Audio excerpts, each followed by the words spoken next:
This is gonna be too much for us to bear.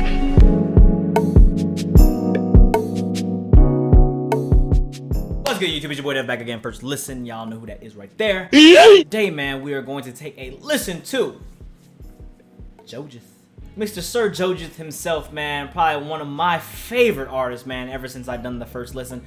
Probably my favorite first listen to date. Close to Roddy Ricch as well. I feel like, man, ever since I listened to Joji, when I listened to, what was that tape called? I don't know if it was, well, it had Will He on there, and then it had This is not a threat, I promise. Ever since I listened to that track, bro, I always think about the big fuzzy thing, and he was going like this and shit, and I was just like, you guys told me that this is Filthy Frank. Filthy Frank was the one that created the Harlem Shake thing that was going on a couple years back when the Heat were winning championships, I remember. But I think that, for me at least, man, I don't know about his other persona. All I know is Joji. All I know is that Joji is this very emotional artist who signed to 88 Rising. Shout out to 88 Rising out there, man. You know that not the Filipino, but the Asian people out there, the Asian gang, Asian music, supporting all the Asian artists. I did not even know Joji was Japanese and Australian. You guys informed me of that as well, so that was kind of cool, man. Just knowing that he's, you know, my Asian brother at that point, kind of just why I kind of connect to him. But I feel like every time he releases a song, whether his visuals always capture me, whether his wordplay captures me, whether just his singing captures me, man, there's just something intriguing about Joji that I just fuck with, man. Like, I appreciate Joji as an artist. You know, he always looks sad, though, so it is protect Joji at all times. I always tell you guys we need to actually figure out what's really going on with Joji outside the bigger picture, but that's a whole nother topic, man. Let's go listen to this track, man. Third track of this upcoming album, July 10th, called Nectar, right? Yeah, Nectar. I got that right. It's called Nectar. July 10th is supposed to be coming out. This is the third single he's released, called Gimme Love. So with that being said, man, like always, been talk too much, man. We got what I just said. Y'all ready? Give me love, give me love, give me love, give me love when I'm done. Y'all hear that? Boom, boom, boom, boom, boom, boom. That shit get your shoulders popping and shit. You know what I'm saying? Swing around front, let me inside, playing my song into my soul, so clear, fade in my mind, you leaving me here with that. Did you hear this thing? You hear his voice? That shit is just so angelic, bro. Protect Joji at all costs, bro. I feel like I've listened to so much Joji and Negro Swan and Brent Faiyaz just in the last 6 to 7 months of my life.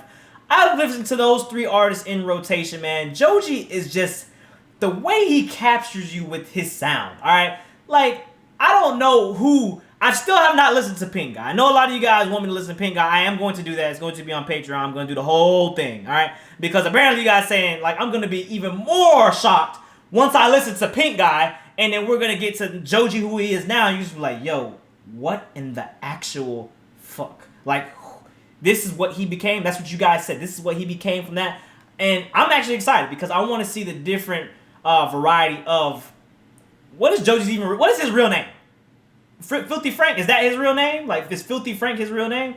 But I just feel like, man, with Joji, bro, he just captures so much emotion in his music. And I feel like he's always sad. He also has that image where he just looks like he's always drunk.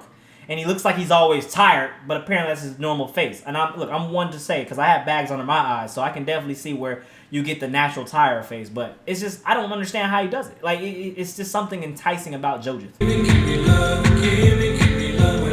This shit just make you smile, like, it just make you smile, like. Look into your heart and let me know.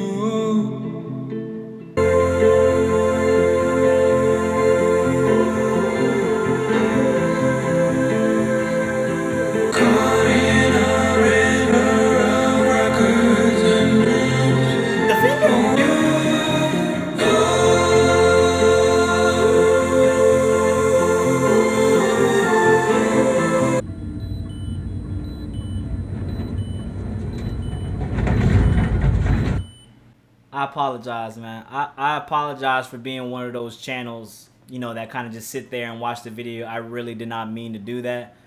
But I was really captured in the moment because from all that uppity beat where we're kind of just excited, we're, you know, give me love and give me, you know, feel like we in a workout video and shit.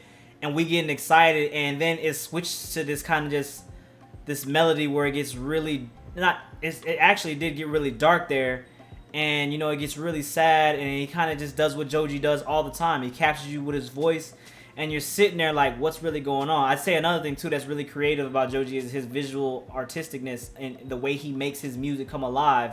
You know, someone that is as well as does that really well is Joyner Lucas. Joyner Lucas is an artist that does it really well, and I feel like, you know, you have to have a certain skill for that. Travis Scott's another one that does it as well. But Joji right here, man, like how he just closed everything off after all the shit that was going on. I really wasn't paying attention. I did see him where he was kind of just building the rocket, going into the process of building this rocket, and you know, a lot of blood was actually going around. But then he gets into the, you know, he closes it off. He goes into the rocket by himself.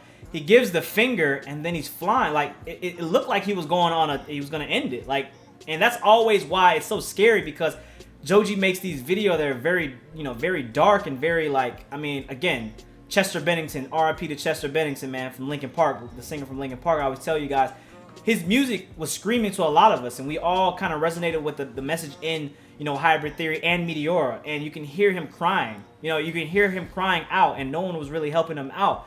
And we all saw what happened with that. So this is kind of right here. Is this like some kind of premeditated thoughts from Joji, or is it just music? That's why I always say protect Joji at all costs, because it's really, I don't know, man. Like that is really, that's too much for me. Like that's too, like he was going into the, and then he looked at it. Should he eject? Should he accept? Now I did watch Sanctuary video, so it does make sense now that I'm putting it together, because maybe these videos are all in together, because Run doesn't seem like Run was, you know, I don't know what Run was, but in Sanctuary, he's already in space. So I'm assuming that he pressed the accept button and went into space and found aliens and whatnot. But just the fact that, you know, he kind of just said he was smiling about it, getting away. I just felt that was really powerful, man, along with the melodies kind of just hitting in the background and you kind of really feeling that. I just think that Joji, again, he's just the Joji effect.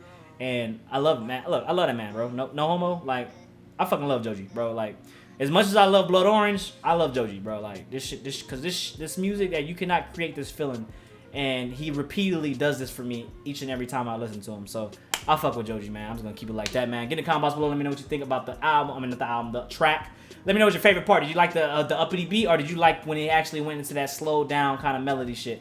Let me know what kind of Joji you like. Again, do you like when Joji is, well, I was gonna say, because when I'm trying to think about it, like Joji, sometimes like remember Casino Clam song he did?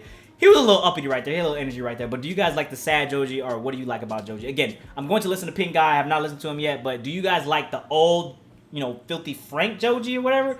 Or do you guys like this new Joji that's here nowadays for you OG fans out there? Get in the comments below, let me know all the good stuff. This full video will be on Patreon. I'm gonna put this on Patreon, man, because I feel like this actually needed to be, this needs to be seen, all right? You know, I was definitely feeling that, and you know, there's no way I can put the video on actual YouTube, but on my Patreon, I can definitely do that for you guys. So if you want to head over to Patreon, you can do that. Get my playlist as well, and you can join the Discord, so you can get all that good stuff doing the Patreon. But till the next time, it's your boy Dev. Don't forget, like, comment, share, all that good stuff. I said that, like, comment, subscribe, share, all that good stuff. That's what I say. Till the next time, it's your boy Dev. Don't forget, like, comment, subscribe, share, all that good.